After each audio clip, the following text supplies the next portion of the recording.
इस कहानी को जरा ध्यान से सुनिएगा, क्योंकि यह कहानी आपकी जिंदगी बदल देगी।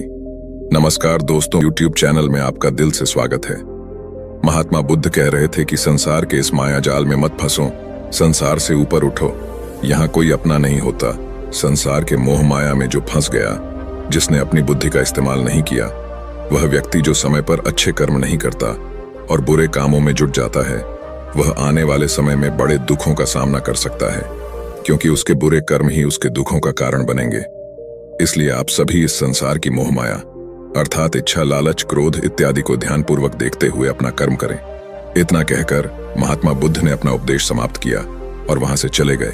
महात्मा बुद्ध जब यह उपदेश दे रहे थे तो वहां पर उस नगर का सबसे धनी व्यक्ति वहीं पर मौजूद था और उस व्यक्ति पर महात्मा बुद्ध की बातों का बहुत गहरा असर पड़ा। वह सोचने लगा कि अगर सब मोह माया है तो फिर व्यर्थ की मेहनत करना बेकार है। फिर फालतू में क्यों अपने समय को नष्ट किया जाए, जब अंत में कुछ भी नहीं बचने वाला। जब यहाँ पर कोई अपना नहीं होता तो फिर किसके लिए व्यर्थ की मेहनत की जाए। अब उसका मन संसारी जीवन में नहीं लगता था। वह संसारी जीवन से हटने लगा। अब उसे अपना सब कुछ किया हुआ व्यर्थ नजर आने लगा था। देखते ही देखते कुछ ही सालों में उसका सारा व्यापार चौपट होने लगा था। उस धनी व्यापारी के परिवार के सभी सदस्य उसे इस तरह से देखकर बहुत चिंतित रहने लगे थे, और जब भी कोई उससे बात करने की कोशिश करता था तो वह धनी व्यापारी एक ही बात कहता, यह धन दौलत तो सब बेकार की चीजें हैं, यह सब तो मोह माया है, सब बेकार है। पला हम रिश्ते निभाकर क्या करेंगे, यह सब तो मोह है। जीवन तो केवल एक ही है और वह है मुक्ति। अब तो केवल उसी की आस है, उसी की प्यास है। मैं इतना समझ चुका हूं कि अब से जो भी होगा वह सब अच्छा होगा। अब से उसने व्यापार पर भी ध्यान देना बिल्कुल बंद कर दिया था और देखते ही देखते वह धनी व्यापारी उस नगर का सबसे गरीब व्यक्ति बन चुका था। वह पूरी तरह से निधन हो चुका था। उसका सब कुछ बर्बाद हो चुका था। एक दिन जब उसके घर में खाने के लिए कुछ नहीं बचा तो उसने अपने आप से कहा, यह मैंने क्या कर दिया। सब कुछ तो बहुत अच्छा चल रहा था, लेकिन मैंने अपने हाथों ही सब कुछ बर्बाद कर दिया। आज मेरे परिवार का हर एक सदस्य भूखा है, उनके पास खाने के लिए कुछ नहीं और मैं उनके लिए कुछ नहीं कर पा रहा हूं। वह यह सब सोच ही रहा था कि तभी उसे याद आया कि उसने महात्मा बुद्ध की बातों में आकर अपना जीवन बर्बाद कर लिया। ना तो उसे मुक्ति मिली और ना ही सुकून। अब तो भोजन के लिए भी आज मुझे रोज मरना पड़ता है, हर रोज मुझे मेहनत करनी पड़ती है, तब जाकर मेरे परिवार को 2 वक्त की रोटी मिल पाती है। अपने परिवार की इस तरह से बुरी हालत देखकर उससे रहा नहीं गया। वह बहुत चिंतित रहने लगा था। तब उसके मन में ख्याल आया कि वह अब किससे मदद मांगेगा, आखिर अब उसका साथ कौन देगा। तभी उसे याद आया कि उसे महात्मा बुद्ध के पास ही जाना चाहिए, क्योंकि बुद्ध के कारण आज उसकी यह हालत है। उसके हालात के जिम्मेदार तो वही हैं। मैं तो सीधा सीधा अपने मार्ग पर जा रहा था, लगातार अपने व्यापार में उन्नति कर रहा था, लेकिन जब से मैंने उनकी बातें सुनी तब से मेरा मन विचलित हो गया। उनकी फालतू बातों में आकर मैंने अपना सब कुछ बर्बाद कर दिया। मेरे हालात के जिम्मेदार तो वही है, इसलिए मुझे उनके पास ही जाना होगा। अपने मन में क्रोध लिए 2 दिनों की लंबी यात्रा करके वह महात्मा बुद्ध के पास पहुंचा और क्रोध में आकर महात्मा बुद्ध से कहता है, हे बुद्ध, आपको कोई ज्ञान नहीं, आपने सत्य की प्राप्ति की है। आप तो केवल भोले भाले लोगों को फंसाना जानते हैं, अपनी चिकनी चपड़ी बातों में उन्हें बहलाना जानते हैं। आप लोगों के सीधेपन का फायदा उठाकर अपनी प्रसिद्धि और अपनी प्रशंसा करवाते हैं। आप हमें ऐसे सपने दिखाते हैं जो कभी पूरे नहीं होते। मैं भी ऐसा ही एक सीधा साधा व्यक्ति था और मैं उस नगर का सबसे बदधनी व्यक्ति था। आपसे मिलने से पहले सब कुछ ठीक चल रहा था। मेरे पास धन की कोई कमी नहीं थी, सारे ऐशो आराम थे, सारी सुख सुविधाएं थीं।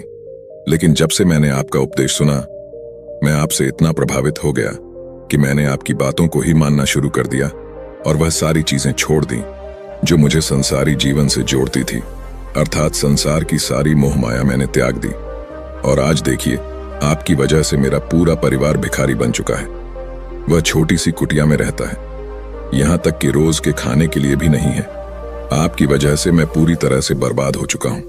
उस व्यक्ति के इतना कहने के बाद महात्मा बुद्ध शांति से मुस्कुराते हुए उस व्यक्ति से कहते हैं, आखिर तुम्हारे साथ क्या हुआ है और तुमने मेरी बातों का क्या मतलब निकाला।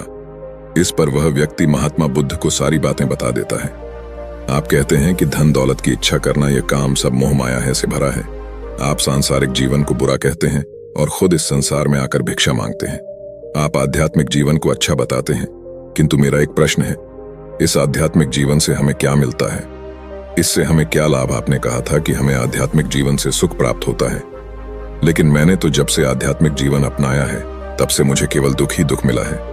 यहाँ तक कि मेरे पास जो कुछ भी था वह भी सब मैं खो बैठा हूँ। आप लोगों को झूठा सुख दिखाकर उन्हें अंधकार में ढकेल देते हैं। क्या यह वास्तविकता नहीं? इस पर महात्मा बुद्ध मुस्कुराते हुए उस व्यक्ति से कहते हैं, बेटा तुम बहुत दूर से आए हो, अभी तुम विश्राम करो, रात को आकर मैं तुम्हें तुम्हारे सभी प्रश्नों का जवाब दे दूंगा। पहले तो उस व्यक्ति ने इनकार किया, लेकिन महात्मा बुद्ध के आग्रह पर वह व्यक्ति महात्मा बुद्ध की बात मान गया और आश्रम में जाकर विश्राम करने लगा। रात्रि के बाद महात्मा बुद्ध उस व्यक्ति के पास आए और कहा, बेटा मैंने एक व्यक्ति की बात सुना। वह कह रहा था कि एक हाथी हवा में उड़ रहा था। उसने तो यह भी देखा कि एक बड़ी मछली अपने पैरों से जमीन पर चल रही थी और एक कुत्ता समुद्र की गहराइयों में सांस ले रहा था। वह व्यक्ति महात्मा बुद्ध की सारी बातें सुनकर महात्मा बुद्ध से कहता है, फिर तथागत उसके आगे क्या हुआ? आखिर आप चुप क्यों हो गए? तभी महात्मा बुद्ध उस व्यक्ति को समझाते हुए कहते हैं, बेटा क्या तुम्हें लगता है कि ऐसा वास्तव में हो सकता है? इस पर व्यक्ति जवाब देते हुए कहता है, बुद्ध अगर आपके कह रहे हैं तो यह अवश्य ही सच होगा, क्योंकि आप इतने बड़े ढे ज्ञानी हैं, आपने सत्य की प्राप्ति की है, तो आपके मुख से निकला हुआ हर एक शब्द तो सत्य ही होगा। तभी महात्मा बुद्ध मुस्कुराते हुए उस व्यक्ति से कहते हैं, बेटा क्या तुमने कभी पहले ऐसा कभी होते हुए देखा है? क्या तुमने कभी किसी हाथी को देखा है जो पर के साथ हवा में तेजी से उठता जा रहा हो? इसके जवाब में वह व्यक्ति कहता है, तथागत मैंने तो कभी नहीं देखा। तभी महात्मा बुद्ध कहते हैं, तुमने मुझसे प्रश्न क्यों नहीं किया कि आखिर वह हाथी आकाश में कैसे उठ सकता है? इसके जवाब में व्यक्ति कहता है, हे तथागत, आपके मुंह से सुनकर मुझे ऐसा लगा कि मानो बात सत्य हो और आप कह रहे हैं तो यह सत्य ही होगा, इसलिए मैंने आपसे एक भी बार प्रश्न नहीं किया। तभी महात्मा बुद्ध उस व्यक्ति को समझाते हुए कहते थे, कभी किसी की बातों पर मत जाना, बल्कि खुद विचार करो, संयम से सोचो कि उस बात में कितनी सच्चाई है जो व्यक्ति कह रहा है। क्या वह सच है? आखिर वह कहना क्या चाहता है? हो सकता है कि वह कुछ और कहना चाहता हो और तुम उसका अर्थ कुछ और ही निकाल रहे हैं। कम से कम तुम्हें एक बार प्रश्न करके यह समझना तो चाहिए कि आखिर वह कहना क्या चाहता है। अगर तुम मुझसे पूछते कि आखिर वह हाथी हवा में कैसे उड़ सकता है, तो इसका जवाब मैं तुम्हें अवश्य देता। मैं तुम्हें ऐसा बताता कि एक छोटा सा बच्चा अपने खिलौनों के साथ खेल रहा है, वह हाथी को हवा में उड़ा रहा है और कुत्ते को पानी में डूबा रहा, और रही बात मछली की तो वह उसे जमीन पर चला रही है। क्या ऐसा संभव नहीं हो सकता? इसके जवाब में व्यक्ति कहता है, हाँ बिल्कुल ऐसा हो सकता है। महात्मा बुद्ध उस व्यक्ति को कहते हैं, इसी प्रकार मैं कभी किसी को निर्धन या गरीब होने के लिए नहीं कहता। निर्धनता या गरीबी तुम्हारे विकास में बाधक बन जाती है, जिससे तुम और कुछ नहीं सोच पाते, ना कुछ समझ पाते हो। इन भिक्षुओं को देखो, जब इन्हें भोजन की आवश्यकता होती है तो यह भिक्षा मांगने के लिए निकल पड़ते हैं, लेकिन यह भिक्षा कहां से आती है? इसके जवाब में व्यक्ति कहता है, हे तथागत, हर कोई रोज मेहनत करता है ताकि उसके परिवार का पालन पोषण हो सके, और जो वह मेहनत करता है उसके बदले में उसे कुछ पैसे मिलते हैं। उन पैसों से भोजन खरीदता है और वही भोजन वह आपको भी सौंप है, और वहीं से भिक्षा आती है। तभी महात्मा बुद्ध उससे एक और प्रश्न करते हैं, बेटा यह बात तो सत्य है, लेकिन तुम क्या मुझे यह बता सकते हो कि आखिर यह धन कहां से आता है? इसका जवाब देते हुए व्यक्ति कहता है, तथागत धन तो सभी लोग अर्जित करते हैं, सभी कमाते हैं। तभी महात्मा बुद्ध इस व्यक्ति को समझाते हुए कहते हैं, ठीक इसी प्रकार दुनिया में यदि हर कोई भिक्षा मांगने लग जाए तो आखिर भोजन कहां से आएगा? अनाज कौन उगाए, व्यापार कौन करेगा, और लोगों की रक्षा के लिए धन कहां से इकट्ठा होगा? लोगों की जरूरतें कैसे पूरी होगी? यह सुनकर व्यक्ति थोड़ा अचरज में पड़ गया और महात्मा बुद्ध से कहता है, किंतु हे तथागत, आप ही तो कहते हैं कि मनुष्य की इच्छा, कामना और वासना, लालच और क्रोध, ये सभी मनुष्य के विकार हैं और हमें इनसे दूर रहना चाहिए, तभी वह आत्मज्ञानी कहलाता है। तभी महात्मा बुद्ध कहते हैं, बेटा मैं तो अभी भी यही कह रहा हूं कि मनुष्य को इन सब चीजों से दूर रहना चाहिए। इस पर व्यक्ति महात्मा बुद्ध की बात काटते हुए कहता है, पर दुनिया तो इसी पर चल रही है, इसके बिना भला या संसार कैसे चल सकता है? हर किसी को पैसों की जरूरत है, बिना पैसों के बाहर अपने परिवार को नहीं चला सकता, वह अपने परिवार का पालन पोषण नहीं कर सकता, वह अपने परिवार के लिए भोजन नहीं ला सकता, और यदि वह पैसे नहीं कमाए तो वह भूखा मर जाएगा। तभी महात्मा बुद्ध कहते हैं, बेटा ये संसार इन चीजों से नहीं चल रहा है, इन चीजों से बिगड़ रहा है। इस पर व्यक्ति कहता है, यह तथागत आखिर आप क्या कहना चाहते हैं? मैं आपकी बात समझ नहीं पा रहा। संसार में इच्छा, कामना, वासना और क्रोध ही तो है, और जब हम इनका त्याग कर देते हैं तब हम अध्यात्म के मार्ग की ओर आगे बढ़ते हैं, अर्थात मुक्ति के मार्ग पर, यानी कि हम सन्यासी के मार्ग पर चलते हैं। इस पर महात्मा बुद्ध जवाब देते हुए कहते हैं, बेटा तुमने जो कुछ कहा वह भी एक बहुत बड़ा सत्य है। इच्छा, कामना, वासना और क्रोध ऐसे ही बुरी भावनाओं को छड़ देने से हम संसार छोड़कर सन्यासी हो जाते हैं, और इन्हीं सभी चीजों को छोड़कर भी हम संसार में जी सकते हैं, धन कमा सकते हैं, मान, पद, प्रतिष्ठा और सम्मान कमा सकते हैं, क्योंकि हम सब अपना कर्म ही तो कर रहे। एक किसान खेती करता है, पर वह अपनी खेती बिना बुरी भावनाओं के भी कर सकता है। एक व्यापारी व्यापार करता है, और इस व्यापार में चीजों को यहां से वहां पहुंचना होता है, और वह व्यापारी इन चीजों को बिना बुरी भावना के कर सकता है। ठीक उसी प्रकार एक राजा भी अपनी प्रजा की रक्षा करता है, और वह भी अपने कर्म बिना किसी बुरी भावना के कर सकता है। और एक भिक्षु इन सभी लोगों को सही प्रकार और सही कार्य करने के लिए मार्गदर्शन करते हैं। जो उस भिक्षु का क्रम है, जो उसका कार्य है, और जो व्यक्ति जागृत होकर अपने कर्मों का सही पालन करता है, वास्तविकता में वही सन्यासी है, वही है। क्योंकि हम जो भी कर्म कर रहे हैं वह हमारा इस संसार में रहने के लिए, जीवित होने के लिए, जीवन जीने के लिए केवल एक माध्यम मात्र ही है। उसे छोड़कर हम कुछ भी नहीं पा सकते, और हमारे सभी कर्म करते हुए हमारा मुख्य उद्देश्य जागृत होना है, खुद को पहचानना है।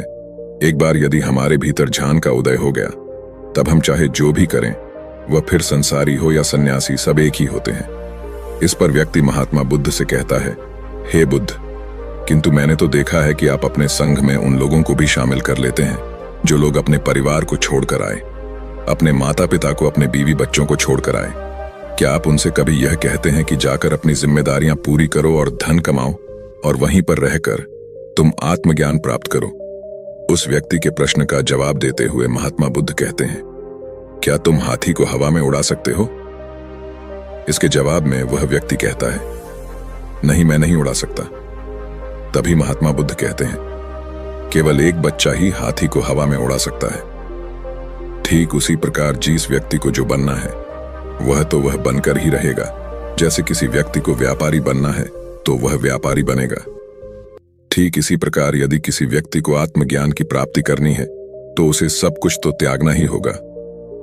आगे महात्मा बुद्ध उस व्यक्ति से कहते हैं, बेटा क्या तुम सब कुछ छोड़कर आत्मज्ञान के मार्ग पर आगे बढ़ते, या फिर तुम यह सोच रहे थे कि इस रास्ते पर चलकर जीवन आसान हो जाएगा, जो होगा सब अच्छा होगा, सब कुछ अपने आप ही मिलने लगेगा, मुझे तो कुछ करने की आवश्यकता ही नहीं पड़ेगी, सारे दुख दर्द सब कुछ समाप्त हो जाएगा और जीवन में चमत्कार होने लगेगा और अंत में मुक्ति भी मिल जाएगी। महात्मा बुद्ध की यह बात सुनकर उस व्यक्ति को अपनी गलती का एहसास हो गया। वह महात्मा बुद्ध के चरणों में गिर पड़ा और कहने लगा, हे तथागत, आप सत्य कहते हैं। मैंने तो कुछ ऐसा ही सोचा था, क्योंकि मेरा व्यापार सही नहीं चल रहा था, तो मुझे लगा कि सब कुछ छोड़कर सब मिल जाएगा, मुझे कुछ करने की आवश्यकता ही नहीं पड़ेगी और मेरे सारे दुख दर्द हमेशा हमेशा के लिए खत्म हो जाएंगे और मैं आत्मज्ञान भी प्राप्त कर पाऊंगा। तभी महात्मा बुद्ध उस व्यक्ति से कहते हैं, बेटा, भिक्षु हो जाना कोई आसान बात नहीं है, इसके लिए सब कुछ त्यागना पड़ता है। एक एक चीज जिसे तुम बहुत प्रेम करते हो, वो सारी चीजें तुमसे एक एक करके दूर हो जाती हैं। तो क्या तुम भिक्षु बनने के लिए तैयार हो? क्या तुम सब कुछ छोड़कर अध्यात्म के मार्ग में आगे बढ़ना चाहते हो? इसके जवाब में व्यक्ति कहता है, हे तथागत, मुझे मेरी गलती का एहसास हो चुका है, मुझे भिक्षु नहीं बनना, मैं तो व्यापारी ही ठीक हूं, मैं तो अपने संसारी जीवन में ही खुश था, परंतु अब भी मेरे मन में एक प्रश्न शेष बचा है। अगर आपकी आज्ञा हो तो वह प्रश्न भी मैं आपसे पूछना चाहूंगा। तभी महाबुद्ध उसे आज्ञा देते हैं। इस पर व्यक्ति कहता है, तथागत, आप ही तो कहते हैं कि धन नहीं कमाना चाहिए, पद प्रतिष्ठा अहंकार हमें दुख की ओर ले जाते हैं और संसार में यही तो है और क्या है। यदि हमें संसारी जीवन जीना है तो हमें यह सब तो करना ही पड़ेगा। तभी महात्मा बुद्ध मुस्कुराते हुए उस व्यक्ति से कहते हैं, क्या तुम्हें भूख लगी है? इस पर व्यक्ति कहता है, हाँ तथागत, मुझे बहुत भूख लगी है। तभी महात्मा बुद्ध उस व्यक्ति को भोजन करवाते हैं और उसे भरपेट भोजन खिलाने के बाद महात्मा बुद्ध उस व्यक्ति से कहते हैं, लो और खाओ, ये सब तुम्हारे लिए ही है। इसके जवाब में वह व्यक्ति कहता है, तथागत, मैं पहले ही बहुत ज्यादा खा चुका हूं, अब मुझसे और नहीं खाया जाएगा। मेरे पेट में अब जरा भी जगह नहीं रह गई है। यदि मैंने और अधिक खाया तो मेरा पेट दर्द करने लग जाएगा और फिर मुझे तरह तरह की परेशानियां होने लगेंगी। मैं परेशान हो जाऊंगा। तभी महात्मा बुद्ध मुस्कुराते हुए उस व्यक्ति से कहते हैं, बेटा, मैं भी तो तुम्हें यही समझाने का प्रयास कर रहा हूं कि जितनी जरूरत है उतना ही खाओ, क्योंकि हर चीज जब हद से ज्यादा हो जाती है तो वह नुकसान जरूर पहुंचाती है। फिर वह चाहे धन हो, चाहे इच्छा, चाहे लालच या फिर कामना या वासना, सब कुछ हद से ज्यादा आपको नुकसान ही पहुंचाएगा और यह सब आपको केवल दुख ही देंगे। इसीलिए इन्हें नियंत्रण में रखना चाहिए। जितने की हमें आवश्यकता है उतना ही हमें चाहिए, और जब आप इसे नियंत्रण में रखते हैं तो यह कभी आपको दुख नहीं दे पाएगा। आप हमेशा सुखी रहो। आगे महात्मा बुद्ध उस व्यक्ति से कहते हैं, सुनो, धन कमाना आवश्यक है, क्योंकि धन की कमी नहीं होनी चाहिए, भोजन की कमी नहीं होनी चाहिए। किसी भी कार्य को करने के लिए मन में इच्छा की कमी नहीं होनी चाहिए, लेकिन उसी के साथ में यह भी ध्यान रखना है कि इच्छा अत्यधिक भी नहीं होनी चाहिए। और मैं तुम्हें यही समझाने का प्रयास कर रहा हूं। इसीलिए जाओ और धन कमाओ। व्यापार से, अपने कर्म से न केवल अपना बल्कि दूसरों का भला भी करो। जब तुम अपने किए कार्यों की सांसारिक कार्यों से लोगों का भला करते हो, तब तुम में और किसी सन्यासी अर्थात किसी भिक्षु में कोई अंतर नहीं रह जाता। बस सभी के मार्ग अलग हो गए हैं, लेकिन मंजिल एक ही होती है और तुम कभी मार्ग से भटकना नहीं। तुम लोगों की संग में रहना जो तुम्हें अपने आत्मज्ञान के सीधे मार्ग पर ले चले, जो सांसारिक जीवन से हटकर नए जीवन में प्रवेश करवाएं, क्योंकि वे लोग बुराइयों से लड़ने में तुम्हारी मदद करेंगे। तुम्हें ताकत मिलेगी और तुम लगातार बिना विचलित हुए अध्यात्म के मार्ग पर लगातार आगे बढ़ाते चले जाओगे। इतना कहकर महात्मा बुद्ध शांत हो गए। वह व्यक्ति महात्मा बुद्ध को प्रणाम करके कहता है, ये तथागत आपकी शिक्षा, यह तो अलग है। आप जो कहते हैं उसके पीछे का अर्थ कुछ अलग ही होता है, बहुत सीधा और सरल, लेकिन हम उसे समझ नहीं पाते।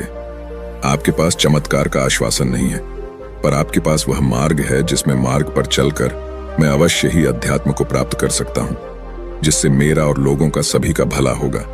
हे तथागत, ये मेरी ही गलती थी कि मैंने आपकी बातों का गलत मतलब निकाला और एक व्यापारी होकर भी मैंने अपने कर्म को छोड़ दिया और ये सोचने लगा कि अब अपने आप सब कुछ अच्छा ही होगा। लेकिन ये सत्य है कि अपने आप कुछ नहीं होता। जब हम हाथ पैर चलाएंगे, काम करेंगे, कर्म करेंगे, तभी हमें फल मिलेगा। जब हम हाथ पैर मारना छोड़ते हैं तो नदी का बहाव हमें अपने साथ बहा कर ले चला जाता है और तब हमारे हाथों में कुछ नहीं रह जाता। और यही मेरे साथ भी हुआ है। तथागत, आज से मैं आपको वचन देता हूं कि मैं अपना कर्म पूरी ईमानदारी के साथ करूंगा। आपके दिए हुए मार्ग पर मैं पूरी ईमानदारी से चलूंगा। मैं आपको वचन देता कि मैं एक अच्छा व्यापारी और एक अच्छा इंसान बनकर रहूंगा। मैं आत्मज्ञान के मार्ग पर अपने कर्म करते हुए आगे बढ़ता रहूंगा। इतना कहकर वह व्यक्ति महात्मा बुद्ध को प्रणाम करके वहां से लौट गया। दोस्तों, ये कहानी आपको अच्छी लगी हो तो इस वीडियो को लाइक करें और ऐसी और कहानी सुनने चैनल को सब्सक्राइब करें। तब तक मिलते हैं हम आपसे ऐसी ही एक और प्रेरणादायक कहानी के साथ। धन्यवाद।